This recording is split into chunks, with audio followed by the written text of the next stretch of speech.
My name's Alison Gartshore and I'm production designer for season 3 of Bridgerton. I'm here to show you some of our sets today. Action. All right, let's cut.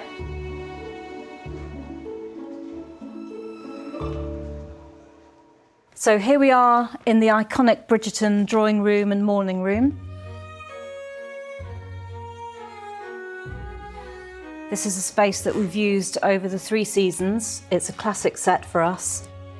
The Bridgerton drawing room and morning room was designed in season 1 by Will and Gina. As you can see in the space at the moment, we have a lot of floral dressing. We are in the process of dressing this set to film in a couple of days' time for a particularly special scene here. We worked on the colour palette particularly to reflect the warm, friendly nature of the Bridgerton family. Just a lovely space to be in, a sort of space that you'd like to come and sit down, have a cup of tea with Lady Bridgerton.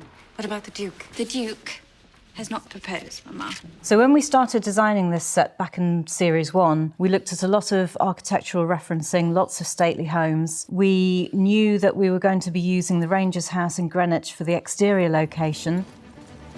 And so we had to match the window sequence to the location. And we chose the columns to give a nice sweeping arch so that we could have the morning room and the drawing room in the same space.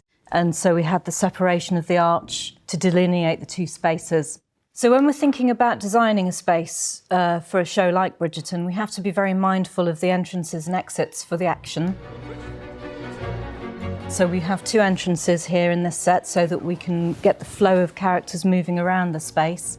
The spaces themselves are so big that we don't actually need to have any camera traps or moving walls, which helps us with our dressing, so we're not constantly having to take walls in and out. Jeff Jur, the lighting designer for the show, designed the softbox system for all of our sets. We always have the same softbox in the centre of the space to light in a blanket way most of the space, and then the rest of the lighting is done with highlights. We do have to change elements in the set now and again when the script demands. For example, the beginning of this season, we had to have a portrait of Violet and her husband specially commissioned and hung above the fireplace, as that was referenced in the script. Currently, we have our team of dressers in at the moment. We are in progress, work in progress, as I say, for a specific scene that we'll be shooting over the next couple of days. As you can see, we've got lots of cake dressing. Our home economist makes the cakes. They're always fake. You can't actually eat them. Usually they're on a polystyrene base, but all the decoration that you see is handmade using fondant icing and real sugar craft. She's incredibly skillful. As you see, they're beautiful things. The piano here that we have is an original pianoforte. It's very old, it's very delicate. It needs tuning constantly, so every day that we have to shoot somebody playing the piano, we have to have the specialist tuner in so that it can be played. Because it's so delicate, it loses its tune so quickly. Oh, enough, I beg of you. The Bridgerton spaces are quite iconic spaces. We use the same mouldings throughout our sets for the Bridgerton house. If you look at all of the corridors that we have, they all look the same, and it gives us a visual hint that we're in the Bridgerton world. The same with the colour palettes. All of the spaces will have roughly the same colour palettes just to help the viewer know that they're in the Bridgerton house. There are tiny details as well that our wonderful set dressers put in and our set decoration department come up with. For example, in the Bridgerton spaces, you'll always see some shells. Don't know if you've noticed that. So here we are in Kate and Anthony's new apartments, fresh for season 3. We haven't seen these sets before. This is Kate and Anthony's bedroom. And for this set, we wanted to obviously still be in the Bridgerton world because we're in the Bridgerton house. But since they got married, Anthony became the new Viscount, and so of course they're now technically the head of the household. So we felt that they needed a new, fresh space. So we created something that we thought was within the Bridgerton world, but a little bit livelier and a little bit younger in feel. We had a scenic artist paint our wall panels. He did one of each set piece, and then we recreated that and reprinted it graphically to run all the way around the spaces. This is a seating area for Kate and Anthony, and then we have the bedroom. So predominantly in here we have the colour palette of the Bridgertons, which is the classic Wedgwood blue. with the creams, but we introduced a little bit more of a warmer tone cream, slightly peachy cream actually, for Kate. And this whole space is about the blending of Kate and Anthony's families. So it's Bridgerton meets India. We've brought in some of the warmer tones, which we had for Kate and Edwina last season, and we've married them together with the Bridgerton classic palette. We've also got hints of purple in the graphics on the wall, and the deeper pinks, which were referenced in their costuming last season. So the bed, obviously, is a classic English bed, but we have played with the fabrics a little bit. We have the paisley fabric, again, classic Indian. And then some of the detailing on the canopy, we chose specifically some of the trims which we felt reflected Indian culture quite well. Without being too over the top with it, it had to be a subtle reference, really. So obviously we have a dog bed over here, which of course is for Newton, our favourite corgi dog, which is Kate's dog, who she loves dearly. Hints of India in the set dressing. We have elephants, ivory, lots of brass, which we wouldn't normally have for the Bridgertons. It's quite a feminine space, I suppose, because Kate is quite a strong feminine character, so we felt that really their bedroom might reflect that more than Anthony's very masculine character. And through this way, we have Kate's study and dressing room. So the colours in here are warmer still. So using the same palette, but we've flipped the colours on the walls. The peachy, orangey colour is more predominant than the Bridgerton blue. Kate's now the head of the Bridgerton household, so she has to have her own working space, which is her desk here. Of course, Lady Violet hasn't stepped down quite yet. The pictures, especially in the study area, you'll notice are all scenes from India. We have referenced horses. She loves to horse ride. And over here, we have Newton the dog, of course, which was specially commissioned for us as a portrait. So this is Kate's desk. And one of the things that we do a lot of, we spend a lot of time, is the graphics. Everything is all calligraphy written. If she's working on her accounts, we have lots of accounts pages, which, should you read them, would be correct. The graphics department spend a lot of time referencing ephemera of the time and making sure that everything is period correct. A lot of it is actually printed, but when we do need to handwrite something and see that in action, we have to get calligraphers, and they have to be body doubles for our actors, of course, because they have to match. It has to look seamless, as if the actor was writing in the script. But it's very skillful, very difficult to do, and there's not many people who can actually achieve the fluidity that you need for those writing scenes.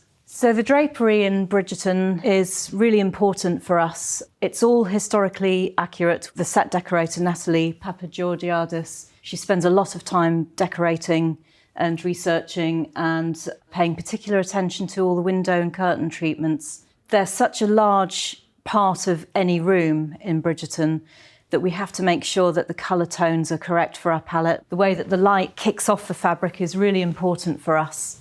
A lot of fabrics look quite dead and dull on camera when they're lit, so we try and stay away from anything like that, and we choose fabrics that are slightly shiny and have a sheen so that the light catches beautifully and it helps to sculpt the space. So when we're reading the script, obviously, if you know Bridgerton, you'll know that there's quite a lot of intimate scenes throughout the series.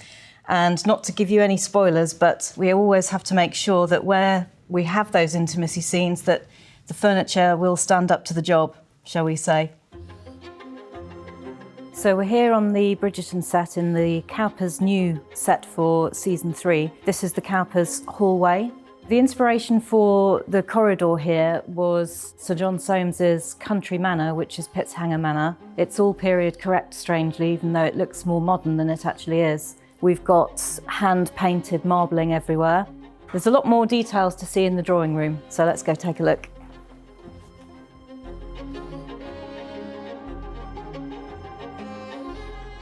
So the Cowper family, we don't know a lot about their backstory from seasons 1 and 2. We've seen Cressida quite a lot in seasons 1 and 2. How convenient. Penelope, I did not see you there. We understand her to be quite a difficult lady. She causes a few issues now and again. So for season 3, we see more of the Cowper family. We start to understand a little bit more about her backstory and her upbringing and the reasons why she maybe is as difficult as she is. So the space that we designed really was to reflect the masculinity and the austerity of her father. He's quite an overbearing character, it turns out, in season 3. And so we wanted the space to feel quite oppressive and quite domineering, and we wanted her to feel very small in the space. Like a caged bird, I suppose. She's usually wearing very pink and frilly costumes, so we wanted her to ping off the darkness of the walls and the space in here. So one thing that we have to do in these standing sets is to graphically design our rugs and have them printed. We always have to make our own rugs because we'll never find a rug of the right colour and design of the right size for a space. The bookcases, you see, they're very tall deliberately. We had a scene where one of our characters wanted to look at the books, and Cressida was very nervous about that because she's not actually allowed to touch the books. Being a woman, it's not her place to touch the books. So we made the bookcases very tall to make them feel very imposing for her and to fill the room. But actually, most of the books are fake. So all of these are just the backs. You can see nothing there. Where we need to pick a book up in action, we'll put real ones in so that a character can pick something up and it looks real for the camera. But that's always preset, depending on what the director, where he wants to place his shot. Sorry about the noises you hear in the background. The second unit are in. They're shooting some scenes from the ballroom that we just shot last week. So the columns, they're actually fiberglass, as you can hear, and they're all hand painted with a marble finish. We've got very, very talented painting team on the construction, guys. In fact, a lot of the finishes that you see on our sets are painted. All of the wood grain on the doors, on the bookcases, it's all hand painted.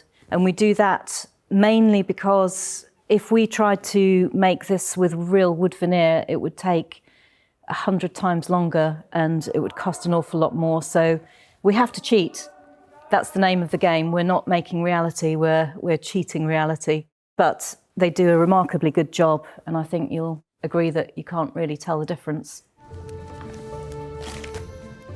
Another thing that we always have to consider are the fireplaces in our sets. Being a period show, the main heating in the house would have been open fires.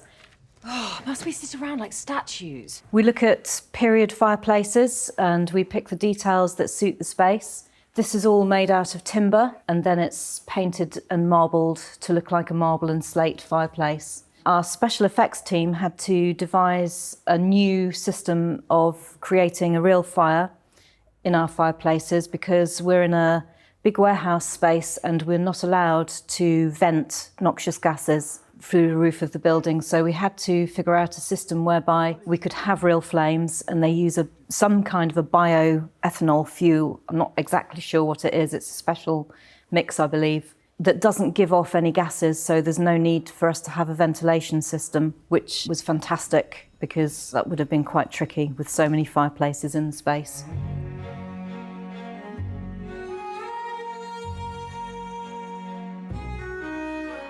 So here we are in the Featherington main hall and staircase. As you can hear next door, we are in the middle of constructing a new set. Sorry about the noise. The Featherington family, obviously, their colour palette is the citrusy yellows and greens, and they're also very, very much highly decorative. So we spent a very long time designing all the plasterworks on the walls here, and it's a completely over-the-top treatment, really. You don't normally see this many plasterworks in a space.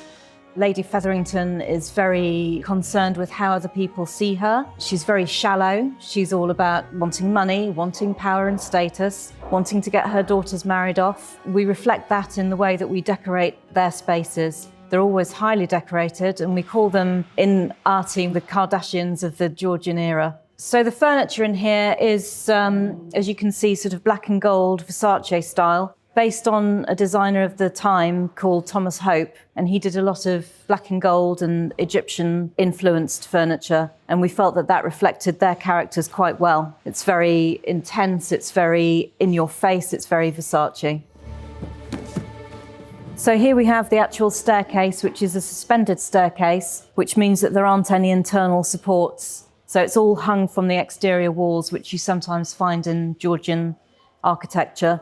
The ironwork we didn't have made, we pieced it together from existing companies. Obviously, the symbol for the Featherington family is the butterfly, so we decorated the staircase with butterflies. Usually we use fake flowers for our floral displays, simply because they have to last for several days' worth of filming, usually under quite hot lighting conditions. And you find that if you use real florals, they tend to droop and wither over the course of the shoot. So if anything was shown in real close-up, or if anyone had a bouquet as a hand prop, they would be real. Perhaps make the bouquets even bigger. The Bridgerton spaces are quite iconic spaces. From time to time there are small changes to the sets, but by and large they do stay the same as a standing set. So when we started designing the set, we were looking at all the different architectural elements that we wanted to bring in here. When we're constructing a set, actually, the carpenters do their work first. They put the walls up, they put the flattage up, then the plasterers come in, they plaster finish everything. Then the painters come in after the plasterers, so it's like a conveyor belt. Start to finish, a set might take 6 to 8 weeks if it's this size. For a ballroom, it would be more like 10 to 12 weeks. They do a remarkably good job.